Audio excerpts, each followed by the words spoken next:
You ever walk into a courtroom feeling like the underdog in some cheap daytime soap opera, only to realize you're about to be the plot twist nobody saw coming? That was me. Button-up shirt, half-wrinkled, coffee breath, and the confidence of a man who'd been screwed over so hard he stopped caring about how he looked. The judge's gavel hadn't even hit the wood yet, and I could already see my estranged wife, sitting next to her lover like they were auditioning for the next season of some reality show called How to Destroy a Man's Life in 10 Easy Steps. I swear, if smugness was a felony, they'd both be serving life without parole. They thought they had it all planned out. Every asset I'd built, every ounce of sweat I'd poured into my home, gone, seized, transferred neatly into their greedy little hands. This wasn't just betrayal. This was a masterclass in toxic love meets cheating scandal, with a side of family drama for garnish. And me? I was supposed to be the idiot who never saw it coming. Oh, I saw it. I just played along long enough to let them hang themselves with the rope they so generously braided for me. Because revenge isn't something you rush, it's something you slow cook, like the perfect barbecue brisket your neighbor brags about every 4th of July. And before you start thinking this is just another sad cheating story, nah. This was bigger. This was a conspiracy, the kind you see on late-night cable when the host swears the moon landing was staged. Only this time, the moon landing was my marriage, and I had the receipts. The story didn't start here in court. It started months ago when I noticed the little things. She'd laugh at her phone like she was reading the funniest meme on earth, but when I asked, she'd say, "Oh, it's just work." Yeah, because HR memos are hilarious. She'd come home smelling like a cologne I didn't own. And if that's not the setup to a classic cheating punchline, I don't know what is. But instead of confronting her right away, I started connecting the dots. The bank withdrawals that didn't match our spending, the sudden interest in real estate law, the fact that she accidentally invited her new friend to our family barbecue and introduced him as an old college buddy, who just so happened to drive the same model car parked outside our house at 2 a.m. 3 nights in a row. That was when the light bulb went off. Not a regular light bulb, mind you, but one of those giant blinking Vegas signs screaming, "You're being played, buddy." And here's where it gets funny. While she thought she was playing chess, I was in a whole other game. Poker, baby. She couldn't see my cards, and I wasn't about to tip my hand until it mattered. I let her think she'd broken me. I moved into a crappy little studio apartment, let her and her lover waltz around in my house like they'd already won the lottery. Little did they know, every time they plotted over dinner, every email they sent, every fake document they forged, it was all being collected like some twisted scrapbook of their own downfall. By the time we got to court, I wasn't the victim anymore. I was the executioner in a suit. And when the evidence started rolling in, oh man, the look on their faces could have powered a small city. That's the beauty of revenge. It's not loud, it's not messy, it's surgical. One clean cut, and everything they'd schemed for crumbled. The gavel hit, the judge spoke, and just like that, the empire of lies they'd built went up in smoke. But let's rewind, because to really appreciate this finale, you need to know just how deep the rabbit hole went. See, people think betrayal hits you like a sudden punch to the gut, but it doesn't. No, real betrayal is like carbon monoxide. You don't smell it, you don't see it, and by the time you realize what's happening, you're already choking. I didn't wake up one morning to find my wife packing her bags with a smirk and a plane ticket to Cabo in her hand. No, she was too classy for that. She did it the way all professionals in the art of toxic love do it, slow, calculated, and with the kind of fake kindness that could win her an Oscar. She still kissed me goodbye in the morning, still sent me thinking about you texts, all while probably sitting across from her lover at some greasy diner, planning how to gut me like a Thanksgiving turkey. And here's the wild part. He wasn't just some random fling. No, this guy had been in my orbit for years, an old friend of the family, the kind of guy who shows up at your kid's birthday party with a big smile and a gift, but you later find out the gift was just a Trojan horse for chaos. He'd been laying the groundwork for years, making himself indispensable, always helping out with home repairs, and somehow knowing exactly when I'd be out of town for business. Funny how that works when your wife is basically your own personal FBI leak. Looking back, the signs were practically in neon. She suddenly cared about our mortgage paperwork, something she'd avoided like the plague for years. She'd ask random questions about what would happen if we ever sold the house or if something happened to you. Innocent curiosity? Please. That's like asking someone how fast poison works just out of interest. But here's where the conspiracy angle kicks in, because I'm convinced there was more to this than just cheating. This was a heist, a full-blown Ocean's 11, except the only crew was my wife, her lover, and maybe her mom. Don't even get me started on her mom. That woman had been side-eyeing me since day one, like she knew her daughter could do better and was just waiting for the chance to help her prove it. I started thinking, what if this wasn't just about my house? What if it was about every asset I had, every client I'd worked with, every little corner of my life they could monetize? I mean, for all I know, they had a PowerPoint presentation somewhere titled, "How to Ruin Greg's Life for Fun and Profit." So I did what any self-respecting American man with a taste for revenge would do. I went undercover. And by undercover, I mean I started accidentally leaving my old phone on record mode in the living room when I left for work. I synced our shared laptop to a cloud drive only I had access to. I even bugged my own garage because apparently that's where they like to have their business meetings. The footage I got? Pure gold. Him talking about how easy it'll be once the paperwork's through. Her laughing about how he doesn't even suspect a thing. And my personal favorite, her calling me sweet but stupid, like I was some golden retriever who'd just peed on the carpet. That's the kind of betrayal that doesn't just hurt, it motivates. I stopped feeling sad and started feeling strategic. I knew the law was on my side, but the law moves slow. Revenge, though? Revenge is nimble. I played the long game. I kept smiling at family gatherings, kept acting like the naive husband, all the while building a case that would make a Netflix true crime documentary look like a children's bedtime story. And if you think I was just doing this for the money, wrong. This wasn't just about getting my stuff back. This was about making sure every person in that little circle of betrayal knew that I saw them, that I heard them, and that when you play dirty with someone's life, sometimes the cleanup crew is the very man you thought you'd buried. By the time I had enough evidence to fill a hard drive, I was ready. Not just ready, I was hungry. Hungry for that moment in court when the truth wouldn't just come out, it would explode. But that's another chapter.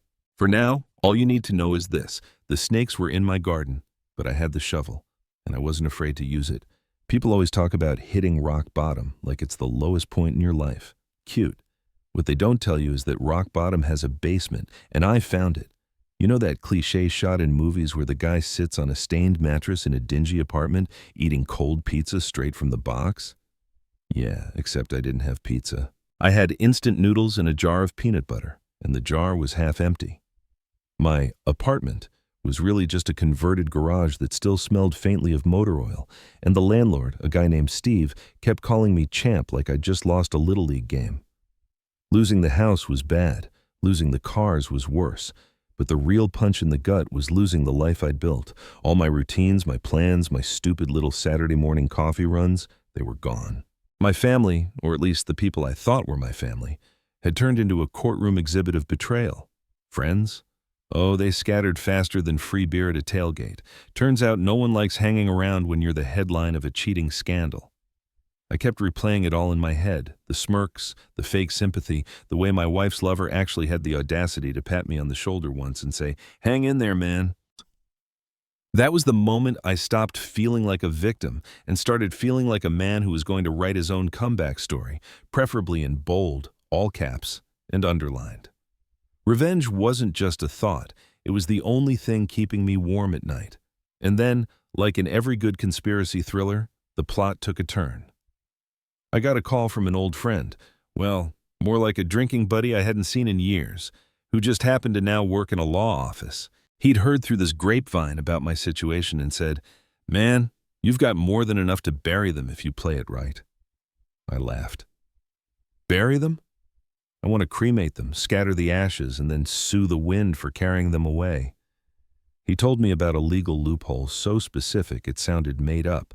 But if I could prove intent to defraud before the property transfer was finalized, I could not only reverse the whole thing, but also claim damages. Damages. The words sang to me like an angel in a leather jacket. But here's the catch. It wasn't just about proving they'd plotted against me. I had to do it in a way that left zero wiggle room, no chance for them to spin it as a misunderstanding, which meant one thing: I needed more dirt. And dirt, my friend, is something I'd gotten very good at collecting. I doubled down. I borrowed a high-quality recorder from a buddy who did wedding videos.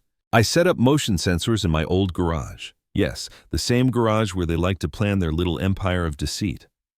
I even hired a private investigator for a week. And let me tell you, that guy earned every penny. He got photos of them meeting with a shady real estate consultant in a parking lot, cash changing hands, documents being passed like they were in some knockoff spy movie. Every new piece of evidence was another brick in the wall I was building, except this wall wasn't to keep them out, it was to lock them in. But the funniest part? They still thought they were winning. My soon-to-be ex-wife, would send me these passive-aggressive texts about how it's time to move on and we can both be happier apart. Sure, sweetheart, I'll move on right after I'm done legally dismantling every piece of your shiny new life. And as for the lover, he kept strutting around like he'd just stolen the Declaration of Independence and gotten away with it.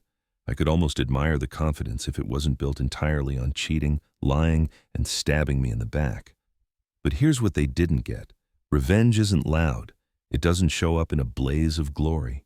It creeps in, quiet, patient, until the perfect moment when it can't be ignored. And I was close, so close. All I had to do was line everything up, wait for the right day, and then pull the pin. The court date was set. I had my evidence, my witnesses, and my strategy. But more importantly, I had the kind of cold, calculated calm that comes right before a storm. They thought the game was over. They thought the scoreboard was final. But the thing about me, I don't play to tie. I play to win. And the fourth quarter was about to start. Courtrooms in real life aren't like in the movies. There's no dramatic music, no perfectly timed gasps from the gallery, unless, of course, you bring the drama yourself. Which, lucky for me, I did. I walked in wearing the same suit I'd worn to my wedding because I thought it would be poetic. You know, full circle. The suit was a little tighter now, thanks stress eating, but still sharp enough to say, I'm here to bury someone's dreams and I dressed for the occasion. My wife and her lover were already there, whispering and smirking like the villains in a high school play who think the audience doesn't see them. Behind them, her mother sat with the same smug look she'd been wearing since 2009. The betrayal in that room was so thick you could cut it with a butter knife. But I wasn't there to feel sad. I was there for revenge, the slow-cooked kind that smells better the longer you let it simmer. My lawyer, bless his soul, was the kind of guy who could read the phone book out loud and make it sound like a threat. We'd agreed, no theatrics until the moment counted most. So while their lawyer droned on about how my wife had every right to the property because of contributions to the family, I just sat there, hands folded, smiling like I'd just won the lottery but hadn't told anyone yet. Then came our turn. My lawyer stood up, buttoned his jacket, and started laying out the timeline. Calm, methodical, like he was explaining how to bake a cake. Step 1, introduce the marriage. Step 2, outline the sudden friendship with the lover. Step 3, drop the bomb. And oh, what a bomb it was. First, the audio recordings. Her voice, clear as day, talking about how easy it would be to get the house transferred before I noticed. His voice chuckling, saying, by the time he figures it out, we'll be sipping margaritas in our kitchen. Our kitchen. The jury, or in this case the judge, leaned forward. Then came the photos, courtesy of my private investigator, meetings in parking lots, envelopes of cash, the real estate consultant who looked like he'd just stepped out of a mob movie. My wife's face drained of color faster than a bad tattoo in the sun. But the grand finale? Oh, that was my favorite, a video straight from the motion sensor camera in the garage. The two of them, champagne in hand, literally toasting to a fresh start without that idiot holding us back. Guess who the idiot was? The judge paused, adjusted his glasses, and looked directly at them. This is not only unethical, he said, it's criminal. That's when I knew I'd won. The ruling came fast, property returned to me, all transfers nullified, damages awarded, and a not-so-subtle suggestion from the judge that criminal charges might follow. My wife's lawyer looked like he wanted to melt into the floor. Her lover just stared straight ahead, like if he didn't move, maybe he'd disappear. And me? I just sat there, calm as ever, because the real joy of revenge isn't the moment they lose. It's the moment they realize they've been losing for months and didn't know it. When the gavel hit, it was like the universe had handed me back not just my house, but my dignity. Walking out of that courtroom, I didn't gloat. I didn't shout. I didn't need to. The silence spoke louder than anything I could have said. Later, I stood in my driveway looking at the house I'd built brick by brick. The paint was chipped, the lawn overgrown, but it was mine again. Mine. And for the first time in months, I took a deep breath that didn't taste like bitterness. People will tell you revenge doesn't solve anything. Those people have never had their life stolen by someone they loved. Revenge didn't just solve my problem, it rewrote the ending. The toxic love story was over, the cheating chapter closed, the family drama shelved. And me? I was already thinking about the sequel. Because when life hands you betrayal, you can either cry about it, or you can make it the plot twist of the year.